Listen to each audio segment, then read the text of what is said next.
Halo semuanya, balik lagi di channel YouTube gua, Giovanni Tobia, dan kali ini bukan review, tapi sekarang gua mau impresi Toyota Kijang Super tahun 92.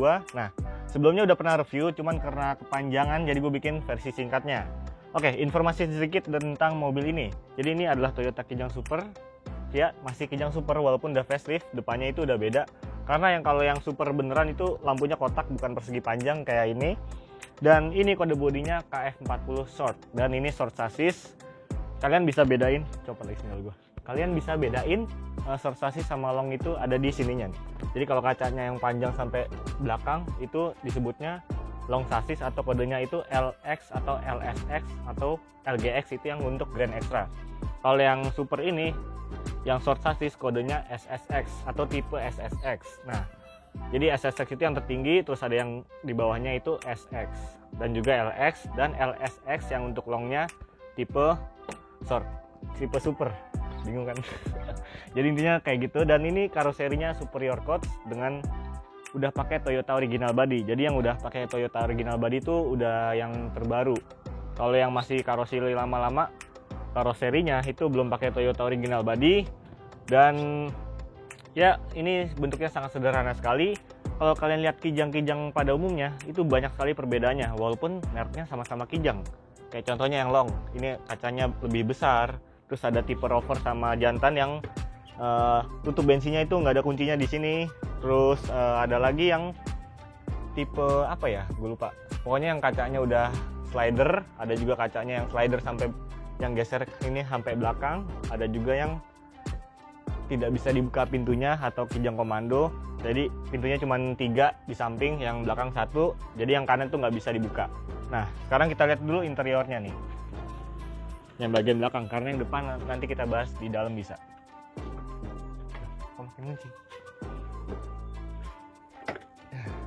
Maklum belum auto ya, semua serba manual. Nah, di bagian roll kedua ini kacanya masih slider kayak gini. Dan ya, ini kalau begini ini 50-50 ya, jadi harus salah satu yang ngalah, nggak bisa dua-duanya langsung kebuka. Jadi antara di depan atau belakang. Terus di sini tidak ada armrest, jadi dudukan tangannya di sini atau enggak di luar. Tapi bahaya ya kalau di luar, karena mobil-mobil peraturan zaman sekarang itu nggak boleh tangan sampai keluar gitu. Terus ini kunciannya masih manual. Ini gagang pembuka pintunya juga standar banget. Dan ini asbaknya masih ada, masih bersih tuh, masih kinclong. Krum-krumnya juga masih kelihatan. Cuman di sini udah agak sedikit ternoda ya, agak-agak kusem, nggak sebagus warna aslinya. Jadi karena udah sering kena tangan gitu. Dan di sini materialnya empuk-empuk. Terus di dalam roll kedua ini, yang pertama duduknya sangat nyaman. Terus legroomnya lega dan juga tingginya masih luas. Cuman di sini seatbeltnya dicopot karena waktu itu ini mobil buat rental ya. Dan enaknya mobil ini itu di tengah tetap bisa lega dan nyaman karena nggak ada gardan yang menuju ke belakang yang bikin gundukan gitulah. Kalau mobil-mobil kayak Xenia, Avanza, Honda Jazz pun ada sedikit ya. Tapi ini Kijang bener-bener rata tuh, rata lantai. Jadi kita enak untuk duduk di tengah, bisa selonjoran juga. Dan di tengah sini ada armrestnya. Walaupun nggak ada headrest, jadi kepala kerasa lebih patah. Tapi ini bisa dimodif sih, tinggal dikasih dudukan kayak gini jadi. Dan ini armrestnya juga kuat ya. Ya mungkin segitu aja. Kursi belakang ini by the way nggak bisa di slider lebih lebah ataupun lebih tegak, karena ini kursinya fix. Panas. Oke, sekarang kita mau impresi dan juga test drive Toyota Kijang Super tahun 92. Mending kita sambil jalan aja biar nggak ini. Nah, jadi mobil ini itu posisi duduknya sebenarnya pada zaman sekarang tuh tidak seergonomis mobil-mobil saat ini. Tapi karena pada zamannya ini mobil tuh laku banget ya. Jadi siapa sih yang nggak punya Kijang gitu. Nah, kelemahan mobil ini tuh dari posisi duduknya. Jadi kalau kita setel kursinya dekat untuk ke gas, tangannya itu bakalan nekuk banget dan jadi lebih kaku gini. Tapi ketika kita jauhin kakinya dari gas, itu kaki jadi jauh, tapi tangan lurus, tapi kakinya jauh banget, jadi nggak enak, nggak seimbang lah. Nah makanya nanti kita liatin gimana sih pas kita deketin kursinya dan juga dijauhin. Lalu ini persnelingnya lumayan jauh ya, jadi beda banget sama mobil sekarang yang deket ke tangan gitu. Ini jauh sekali dan jangkauannya bikin tangan ini lumayan lurus banget gitu. Cuman mobil ini suspensinya tuh lumayan enak ya, depannya pakai ball joint, belakangnya pakai per daun. Jadi rasanya tuh suspensinya tuh kuat buat ngehajar segala medan ya, walaupun besi-besinya udah lumayan tua. Tapi walaupun gitu ini mobil tuh lumayan bandel dan nggak perlu perawatan yang mahal-mahal, dia udah bisa jalan dan juga bisa dipakai untuk harian, masih reliable banget untuk harian. Nah mesinnya ini kodenya 5K, jadi yang ini yang 1500 cc, ada yang 1,8 atau 1800 cc ya, itu tipenya yang biasanya yang Grand Extra. Kalau yang ini yang super, ada yang Kijang Komando Rover, itu biasanya 1500. Posisi duduknya itu, kalau ini posisi duduk gua 169an tinggi gua, dan kalau kita mundurin biar tangannya lurus, tangannya enak, ini kaki tuh jauh banget tuh. Ketika dimajuin biar tangannya enak, kakinya dapet, tangannya tuh nekuk sekali. Dan ini belum ada tilt and telescopic, jadi lumayan kaku, fix kayak gini aja. Dan di dalam sini fitur-fiturnya lumayan simple. Di sini belum ada airbag sama sekali. Terus rem tangannya model rilis tarik gini, bukan yang di sini. Ini persnelingnya juga panjang, jadi konsol di tengah nih kosong. Cuman karena ini Kijang, jadi banyak karoseri yang menyediakan modifikasi bagian tengah. Terus AC-nya kayak gini di tengah, di kaki-kaki sini kecil. Terus di samping ini cuma ada 2 dan belum ada cup holder juga. Nah lacinya nih minimal sekali ya, nggak ada tempat penyimpanan yang lega di mobil ini karena cup holder aja nggak ada. Terus di sini ada laci, sama di sini buat naro receh. Wah, aduh. Terus audionya ada di sini, udah bisa CD, USB, aux sama kaset CD maksudnya. Nah, dan dashboardnya mobil zaman dulu tuh lumayan rendah dan juga minimalis. Jadi kita pandangan ke luar itu bisa lumayan jelas. Apalagi kap mesinnya ini kelihatan dari dalam. Biasanya kalau kayak misalnya gua naik Honda Jazz atau Avanza, itu kap mesin depan tuh nggak kelihatan. Jadi kita ngira-ngira dari dashboard sini aja. Nah kalau mobil ini kapnya tuh kelihatan sampai ujung-ujung. Jadi kita bisa lebih presisi kalau mau belok atau ngepasin mobil.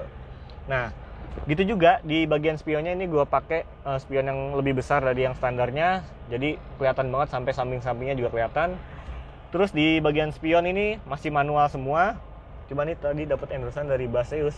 Jadi ini di spion gue pakai anti gores yang waterproof gitu. Jadi kalau kena air, airnya tuh bakalan jatuh, nggak bakalan nempel di spion. Jadi kita bisa jelas ngelihat spionnya.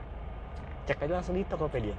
Nah, di setirnya ini simple sekali. Cuman ada 2 kerangka gini. Jadi kalau setir sekarang kan ada yang samping terus ke bawah. Ini nggak, ini 2 doang gini. Dan udah gue kasih lapisan kulit karena aslinya tuh nggak enak, kecil banget. Kayak megang tangan bocah ya, kecil banget. Pokoknya nggak enak. Terus apa lagi ya? Nah, di kursi depan ini tidak ada armrest sama sekali. Di kiri kosong, jauh banget malah kosong. Terus di kanan nggak ada canggahan gitu loh. Apalagi Toyota pada zaman dulu termasuk pelit, jadi di atas ini kita nggak dikasih pegangan. Ya, kalau mau ditambahin sendiri. Jadi rata-rata merek Toyota dari zaman dulu sampai Avanza bahkan yang sekarang gua lihat nggak ada pegangannya di sini. Nah, terus di sini ada sun protector apalah itu. Ya ini masih lumayan kenceng juga, masih bersih, tapi nggak ada kacanya, nggak ada tempat laci penyimpanan juga. Jadi ini penyimpanannya dikit banget lah. Paling taruh-taruh aja berantakin gitu pakai kresek atau pakai keranjang tambahan buat nyimpen barangnya. Terus apa lagi ya? Nah di sini ada yang buat rokok, ini bisa diganti lighter USB, tapi belum dipakein. Jadi ya udahlah, kita sambil impresi berkendaranya. Mentok ya. Kita lihat dulu impresi berkendara dari mobil ini. Wow, dalam. Ya, jadi enaknya kalau mobil-mobil Toyota itu rasa gasnya itu spontan dan responsif. beda banget ketika gue bawa Honda atau merek-merek lain ya. Jadi kalau kita buat cruising santai, jadi di kecepatan yang rendah, itu gas-gasnya mobil-mobil Toyota itu enak sekali. Jadi digas dikit pun langsung lompat. Tapi beda cerita kalau digasnya dalam. Contohnya kayak Yaris. Kalau Yaris itu sama Jazz mirip-mirip ya mesinnya. Tapi karakter Toyota Yaris itu gasnya di gas-gas dikit itu nggak anteng. Jadi lebih gampang lompat. Beda sama Jazz, kalau digas-gas di kecepatan rendah itu ngerasa kayak glek-glek-glek gitu. Tapi giliran di kecepatan atas, Yaris malah nggak ada tenaganya. Terus sebaliknya Honda Jazz malah bertenaga gitu. Jadi karakter Toyota ini kayaknya cocok banget buat di dalam perkotaan yang macet-macet karena gasnya sensitif dan responsif.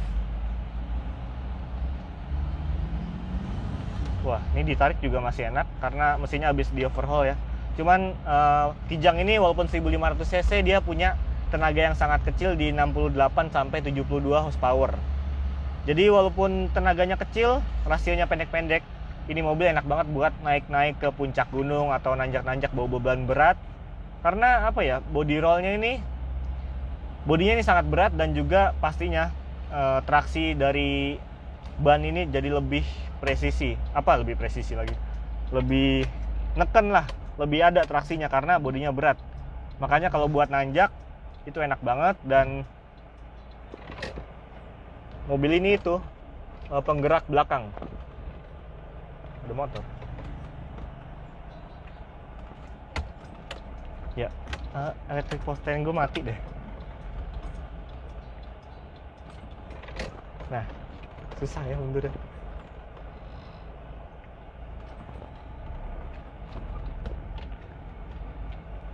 Oke, ini jadi ban gue udah naik dari yang 12 atau 13 inci naik ke 14 inci dan bannya ini pakai ban sekaligus velgnya pakai punya Kijang Kapsul atau Kijang Krista. Jadi diameternya lebih besar, bebannya juga lebih berat, tapi bantingannya jadi jauh lebih enak daripada standarnya Kijang. Karena standarnya mobil ini tuh bannya tidak enak sekali dan juga apa ya, rasanya tuh bergetar, nggak enak gitu buat ngebut, kerasa ngos-ngosan karena diameternya kecil. Nah, cuman kelemahannya ya ban yang sekarang ini radius putar gue jadi agak sedikit lebih jauh karena diameternya bannya lebih besar daripada standarnya. Terus di sini nggak ada power window, masih window by power, belum ada auto buat spion, nggak ada auto juga buat locknya. Jadi simple dan sederhana banget. Oke, buat kalian yang mau tahu konsumsi bahan bakar Kijang ini kena di sekitar 1 banding 6 sampai 1 banding 7 paling irit. Jadi lumayan boros. Ini setara sama Toyota Alphard yang 2400 cc, 1 banding 6, 1 banding 7. Jadi ini cukup boros pada mesin 1500. Dan mungkin segitu aja impresi dan juga review rasa sekaligus apa ya, kondisi melihat keadaan Toyota Kijang Super tahun 92. Mungkin kurang lebihnya mohon maaf. Kita ketemu lagi di video-video selanjutnya. Jangan lupa subscribe dan juga like video ini jika kalian suka. Ya, peace out nih. Jangan cuy.